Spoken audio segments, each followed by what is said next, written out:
This coming Sunday is the first Sunday after Pentecost.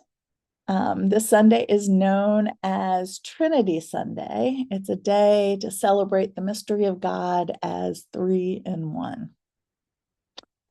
However, we are not going to contemplate the text for Trinity Sunday for a very good reason, at least in my opinion. It's a very good reason.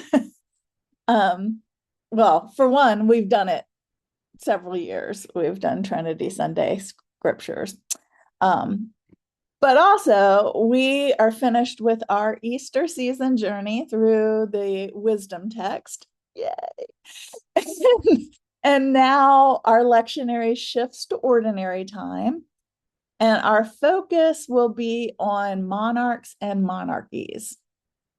So for the next 6 months, we are going to be walking through Ruth, Samuel, and Kings. The church calendar is an interesting thing, though. During ordinary time, we don't necessarily begin at proper one, even though the lectionary includes text for proper 1, 2, 3, 4, 5. But we don't always start at one because there are not always the same number of weeks between Pentecost and Advent. And instead of making the adjustment at the end by skipping proper 28 or 27 or 26, the expectation is to skip weeks at the beginning of the season. So this year, because of the calendar, we would skip all the way up to proper 4, begin on proper 4. But I don't want to skip the beginning of Ruth. So for the next several months, we're going to be off track a little bit. We're going to be behind a little bit because I want to do sequentially through these books. But it doesn't really matter because none of us are using this commentary in our churches. So what we contemplate here doesn't match with what we're encountering in church anyways. So that's my very good reason for not doing Trinity and for also not following the lectionary as tightly as we usually do. We'll be off for a couple of weeks for all of ordinary time, I guess. So now that we got that out of the way, I want to read you just a few things that Dr. Gaffney says in her commentary about the text that we will be contemplating, which is Ruth chapter 1, verses 1 to 14. She says, a close reading of Ruth reveals many surprises and challenges. Wait, let me start over. A close reading of Ruth reveals many surprises and challenges the romantic readings common to many. In this way, Ruth's story is a fit predecessor to David's story. Ruth and Orpah were trafficked and may not have been well received upon their return home. Interestingly, Orpah and Ruth come from matrilineal, if not matriarchal, households indicated by mother's house. The vulnerability, oh, balloons, hello, balloons. The vulnerability of Naomi and Ruth, and to a lesser degree, Orpah, set the stage for the monarchal epic that marks the golden age of ancient Israel. They are part of a mobile population crossing potentially hostile international borders in search of bare sustenance. Moab and Israel were often at war. That human frailty weaves through all the readings of this week. So, one more thing. So the way she translates in verse 4, the way she translates took a wife, which usually it is translated as took a wife in most translations. However, she says, normally to take a wife indicates a consensual union through the verb lakach. In Ruth chapter 1, verse 4, the verb is nasa, which primarily means lift up. It indicates abduction here. and in other places, such as the abduction of the Shiloh virgins in Judges 21, verse 23. So I found that really fascinating. I've never before heard that Abimelech's sons abducted their wives, Ruth and Orpah, from the Moab people, which they were refugees into their land, and then they abducted women. So it's just very fascinating. I've never heard that before. So we'll see where our imaginations go as we ponder this text. Before I read the text, let me move my candle over here.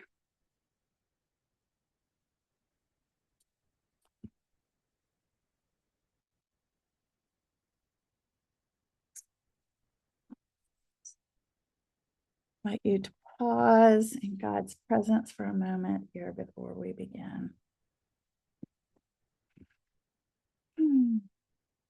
And I'll pray for our graces to know Jesus more intimately, to love him more intensely, and to follow him more closely. Ruth chapter 1, verses 1 to 14. In the days when the judges judged, it happened that there was a famine in the land, and a man of Bethlehem in Judah went to sojourn in the country of Moab, he and his wife and their 2 sons. And the name of the man was Elimelech, and the name of his wife, Naomi. And the names of his 2 sons were Mahlon and Chilion. They were Ephrathites from Bethlehem in Judah. They went into the country of Moab and remained there. Then Elimelech, the husband of Naomi, died, and she was left, she and her 2 sons. They abducted Moabite women for themselves. The name of the one was Orpah, and the name of the second, Ruth. And they lived there about 10 years. They also died, both of them, Mahlon and Chilion. And the woman was left without her 2 sons and without her husband. Then she got up, she and her daughters-in-law, and she returned from the country of Moab. For she had heard in the country of Moab that the faithful one had considered God's people and given them food. So she set out from the place where she was while there with her 2 daughters-in-law, and they journeyed on the road to return to the land of Judah. Then Naomi said to her 2 daughters-in-law, "Go, return, each to your mother's house. May the Holy One deal kindly with you, as you have done with the dead and with me. The saving God grant that you may find security, each in the house of your own husband." Then she kissed them, and they wept aloud. They said to her, "We will return with you to your people." Then Naomi said, "Turn back, my daughters. Why will you go with me? Are there yet sons in my belly that may become your husbands? Turn back, my daughters. Go your way, for I am too old to be with a man.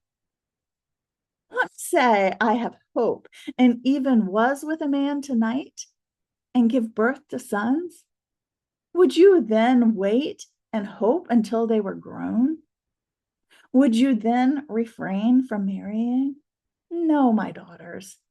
It has been far more bitter for me than for you, because the hand of the saving God has turned against me." Then they wept aloud again. Orpah kissed her mother-in-law, but Ruth clung to her. Word of God, word of life.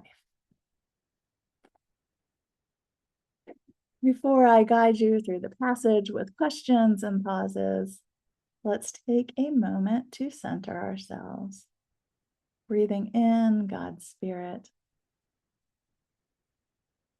and breathing out anything that distracts us from being in the presence of God.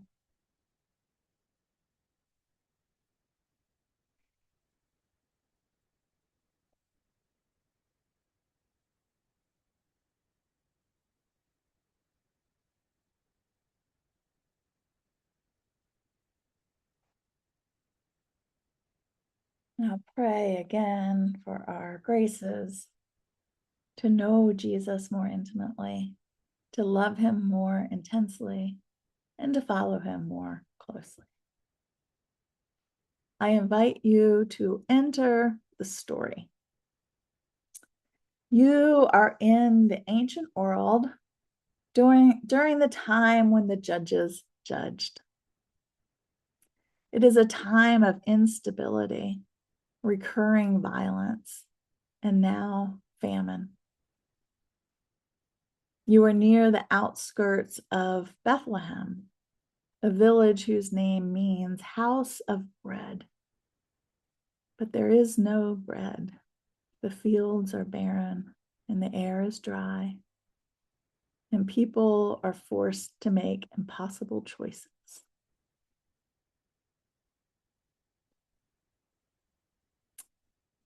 In the days when the judges judged, it happened that there was a famine in the land.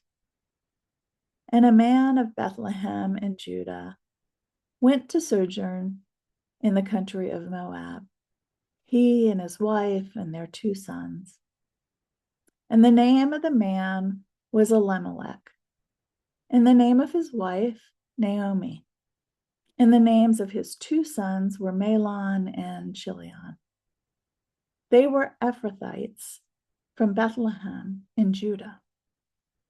They went into the country of Moab and remained there. Watch this family as they prepare to leave Bethlehem. What do you notice? What do they carry? What do they have to leave behind? What do their faces look like as they turn toward Moab? Are there people standing by watching them go? Maybe whispering, maybe grieving.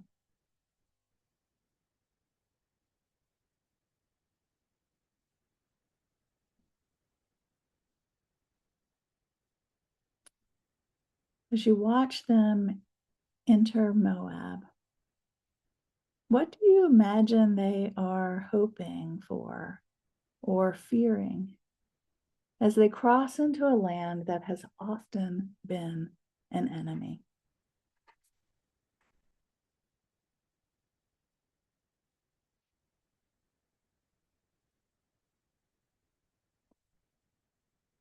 What does it look like as they set up house in this foreign land?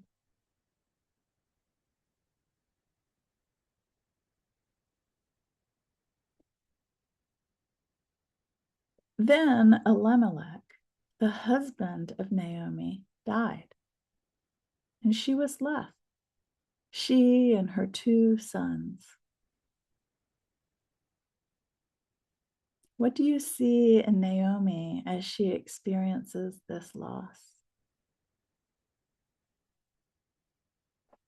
Notice her shoulders, her hands, her eyes,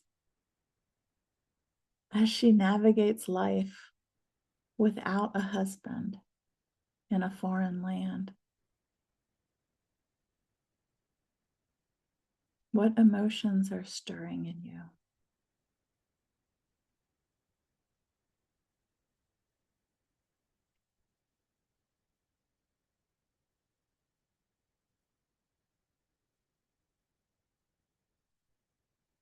They abducted Moabite women for themselves.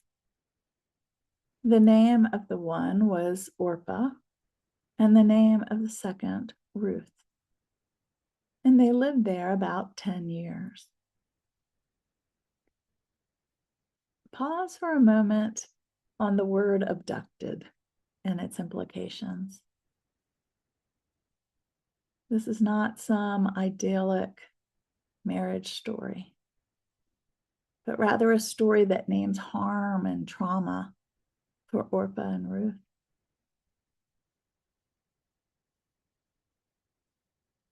As you picture them living in these relationships for 10 years, what do their faces, their bodies, their experiences look like in your imagination?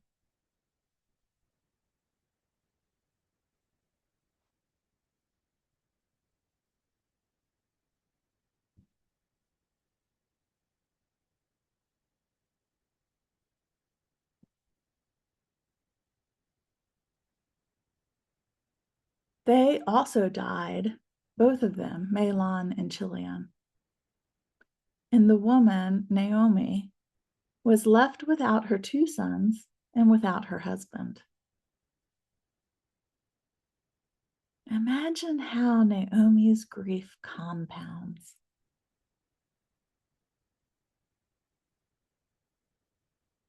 Imagine their house and daily routines in the days and weeks after these deaths. Who comes to visit? Who doesn't?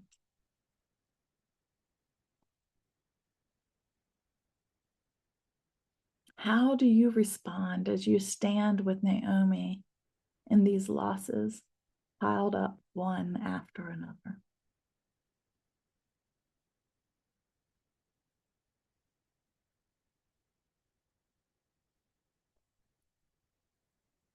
Then she got up, she and her daughters-in-law, and she returned from the country of Moab. For she had heard in the country of Moab that the faithful one had considered God's people and given them food. What does it look like when Naomi gets up? How much energy does she seem to have? What expression is on her face? How do Ruth and Orpah respond?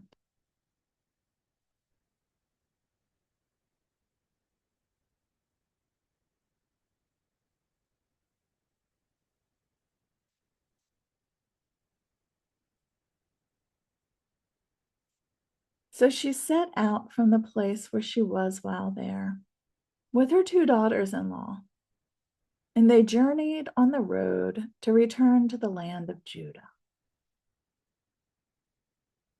Imagine them packing up their belongings. What does Naomi take with her now? What does she have to leave behind?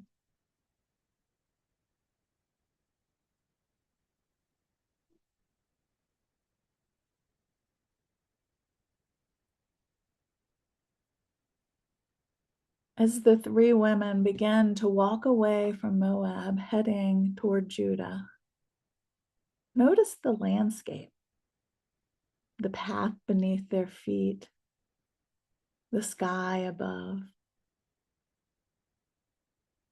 maybe other people walking a similar journey.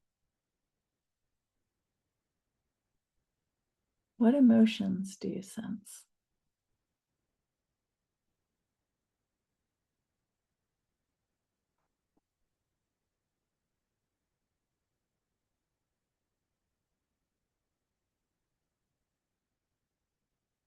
Then Naomi said to her two daughters-in-law, "Go, return each to your mother's house. May the Holy One deal kindly with you, as you have done with the dead and with me. The saving God grant that you may find security, each in the house of your own husband." Then she kissed them, and they wept aloud. What is it like to hear a blessing spoken from someone who is exhausted and grief-stricken? How does this roadside blessing land in you?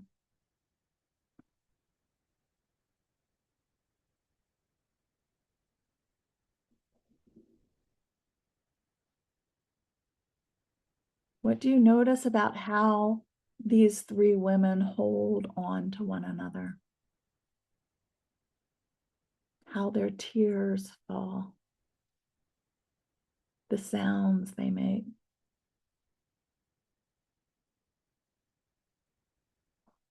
How does it feel to be present at this weeping, kissing moment on the road?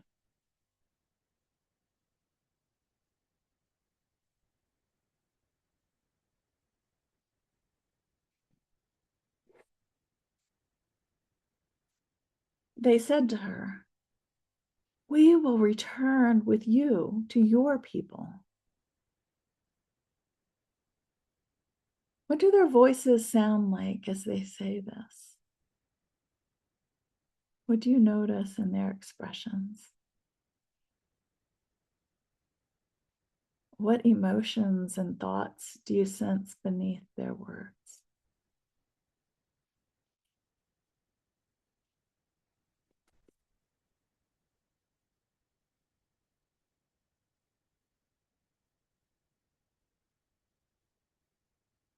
Then Naomi said, "Turn back, my daughters. Why will you go with me? Are there yet sons in my belly that may become your husbands?" Notice the way Naomi calls them my daughters while also pushing them away. What is the tone of her voice? How does it feel to hear love and discouragement woven so tightly together?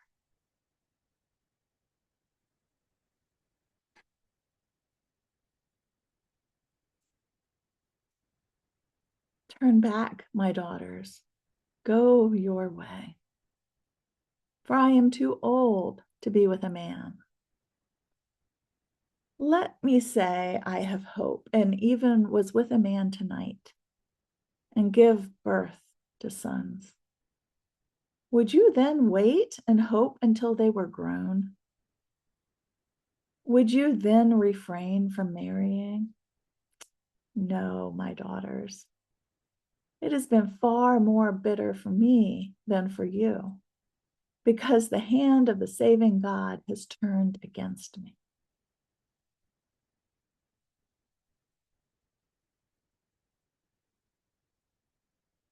What does it feel like to hear this kind of bitter humor from someone in deep pain?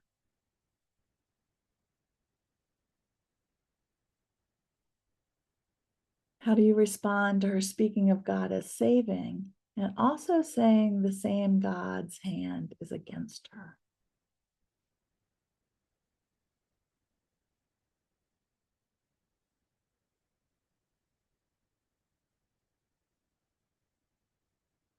How do Orpah and Ruth react to her words?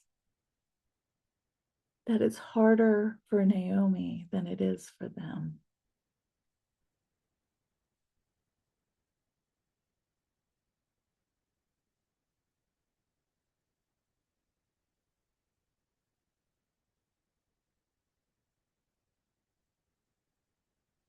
Then they wept aloud again. Orpah kissed her mother-in-law, but Ruth clung to her. Notice each woman's response. What is the expression on Orpah's face as she turns toward her mother's house? What do you suppose is waiting for her there?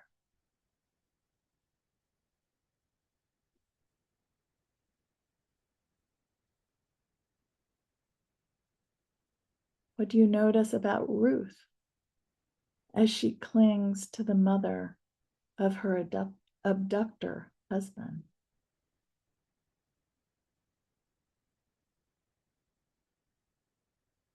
How does it feel to acknowledge that both women are vulnerable? Both are navigating danger and limited choices. And both are doing what they can do to survive.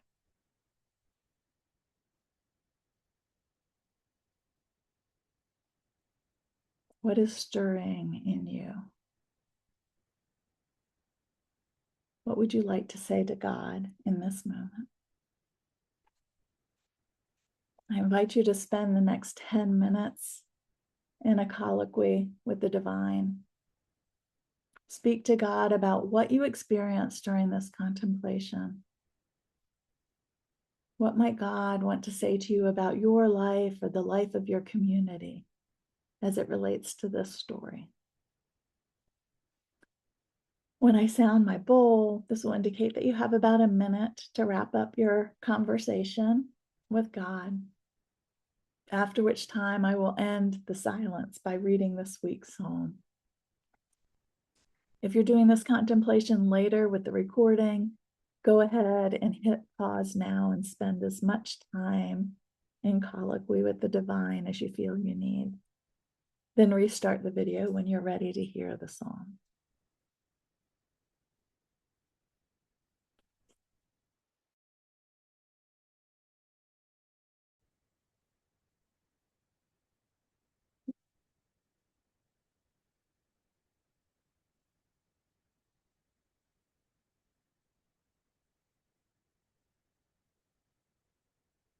Today's psalm is Psalm 69, 1 to 3, 13 to 17, and 30 to 34. Save me, God, for the waters have come to my throat. I sink in the deep mire. There is no foothold. I come into deep waters, and the flood overwhelms me. I am weary with my crying. My throat is parched. My eyes fail, waiting for my God. Yet I make my prayer to you, the wisdom of the ages. At a favorable time, God, in the wealth of your faithful love, answer me with your certain salvation. Rescue me from the mire and let me not sink. Let me be delivered from my enemies and from the deep waters. Let not the flood waters overwhelm me. Let not the deep swallow me up. Let not the pit close its mouth over me. Answer me, gracious God, for you, faithful love is good. For your faithful love is good. According to the wealth of your maternal love, turn to me. Do not hide your face from your slave, for I am in distress. Hurry to answer me. I will praise the name of God with song. I will magnify her with thanksgiving. This will please the Creator of all, more than an ox or a bull with horns and hoofs. Let the oppressed see it and be glad. You who seek God, let your hearts flourish. For the faithful God hears the needy, and those who belong to her and are imprisoned, she does not despise. Let the heavens and earth praise her, the sea and everything that moves in them. Amen.